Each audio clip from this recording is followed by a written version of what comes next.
الرحيم والصلاة والسلام على أشرف الأنبياء والمرسلين سيدنا محمد وعلى آله وصحبه وسلم. أما بعد waxaan dhammaantiin akhyaarta qiimaha iyo qadarinta iyo xushmada iga mudan ee hortayda soo fadhiya aan ku salaamaya salaanta sharciga ah ee la isku salaamo oo ah assalaamu calaykum waraxmatullaahi tacaala wabarakaatuh. bacda salaam waxaan aad idinku soo dhaweynayaa barnaamijkan qiimihiisu sarreeyo ee la magac baxay hayaanka ardayga.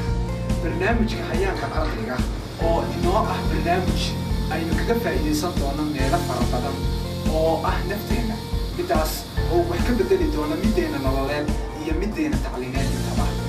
barnaamijkan hayaanka ardayga oo ah barnaamij motivation ardayda jaamacadaha iyo ardayda iskuulaadkaba taasi oo ay kaga faa'iidaysan doonaan meelo fara badan oo noloshooda tacliineed taabanaysa. midaasi oo aynu xagga dambe ee barnaamijka ka arki doono oo ah barnaamij xambaarsan macluumaad fara badan. waxa aan idinku soo dhaweynayaa gacmo furan idinka oo aan filayo in aad si wanaagsan oo fiican aad uga faa'iidaysan doontaan barnaamijka.